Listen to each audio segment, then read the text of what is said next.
안녕하십니까 여러분. 오늘은 시울림학교 독서 동기부여 영상 박재삼 시인의 흥부부부상이라는 시를 준비해봤습니다. 이 시는 흥부부부가 아직 박에서 무슨 내용물이 나올지 모르는 그 순간 박을 켜기 직전의 모습을 쓴 시입니다. 바로 한번 작품 감상해보겠습니다. 흥부부부상 박재삼. 흥부부부가 박덩이를 사이하고 가르기 전에 건넨 웃음살을 헤아려 보라. 금이 문제리 황금 벼이삭이 문제리 웃음의 물살이 반짝이며 정갈하던 그것이 확실히 문제다. 없는 떡방아 소리도 있는 듯이 드러내고 손발 다른 처지끼리 같이 웃어 비추던 거울 면들아. 웃다가 서로 불쌍해 서로 구슬을 나누었으리. 그러다 금시 절로 면해온 구슬가지를 서로 부끄리며 먼 물살이 가다가 소스라쳐 반짝이듯 서로 소스라쳐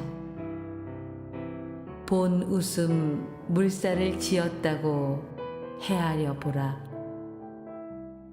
그것은 확실히 문제다.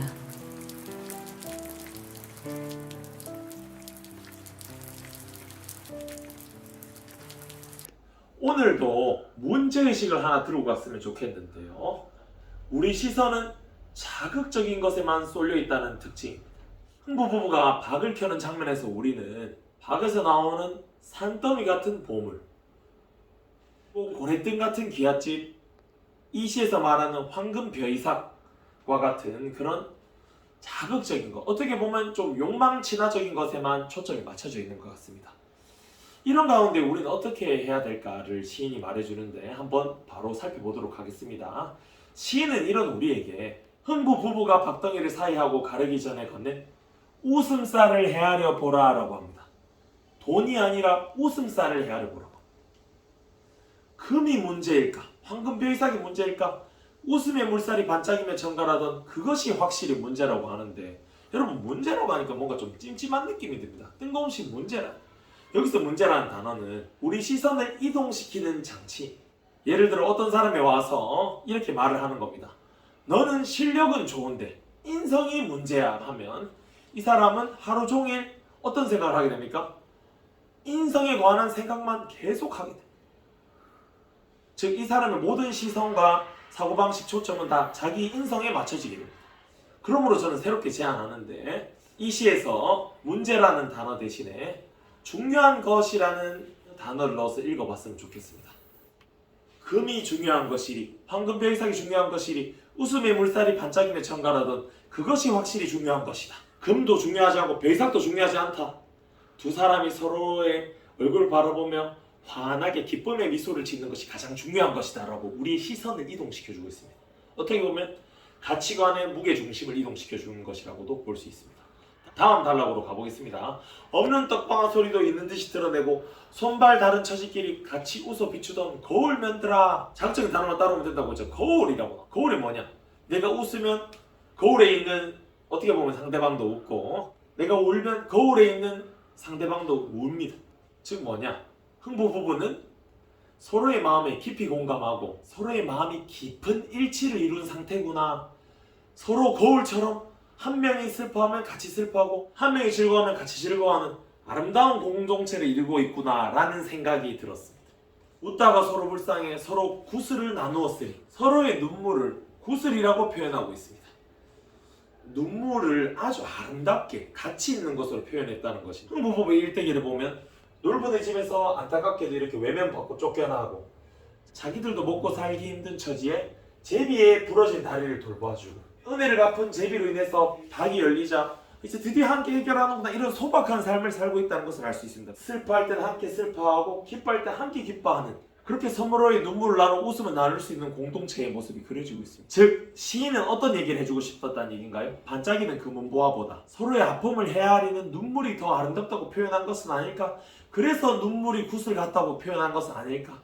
이런 생각이 들었습니다. 그러다 금시 절로 면해온 구슬까지 서로 부끄리며 먼 물살이 가다가 소스라쳐 반짝이듯 서로 소스라쳐 본 웃음 물살을 지었다고 헤아려보라. 그것은 확실히 문제다라고 합니다. 쉽게 표현하자면 서로 흘린 무슨 말이냐? 서로의 눈물방울을 서로 좀 부끄러워하면서 비로소 웃음을 짓게 되었다는 얘기입니다. 우리가 아까 말했던 것으로 따지면 웃음이 가장 중요하다라고 얘기를 하는 것으로 파악할 수 있습니다. 즉 흐른 눈물을 민망해하면서 서로 웃고 있는 장면을 우리가 상상할 수 있습니다. 근데 여기서 흐름을 한번 살펴보게 되면 처음에는 웃고 그 다음에 지난 세월을 생각하면서 한번 울고 그 다음에 본 웃음이라고 나오는데 여기서 말하는 본은 우리가 근본이라고 할 때 그 본입니다. 즉 진짜 웃음을 지었다. 눈물이 흐르고 나서야 진짜 웃음이 나오는 구조입니다. 눈물이 있어야지 비로소 참된 웃음이 나오는 것은 아닐까 이런 생각이 들었습니다. 험난한 세월에 대한 깊은 공감, 서로의 마음을 따뜻하게 나누는 그 눈물 이후에 나오는 웃음을 참된 웃음이라고 시인은 표현하고 있습니다. 여러분 이런 가운데 너의 이름이라는 작품이 떠오르는데요. 너의 이름을 보시면 우는 장면이 많이 나옵니다. 근데 여주인공이 한번 진짜로 웃는 장면인데 한번 살펴보시겠습니다.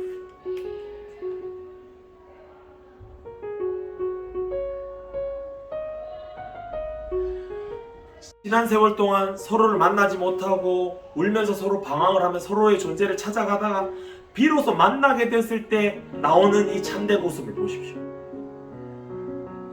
눈물이 있고 난 다음에 나오는 이 웃음이야말로 참된 웃음은 아닐까 시를 보면서 또 너의 이름을 보면서 저는 생각하게 되었습니다. 자, 그 다음으로 가겠습니다. 이 너의 이름 OST에는 이런 가사가 나오더라고요.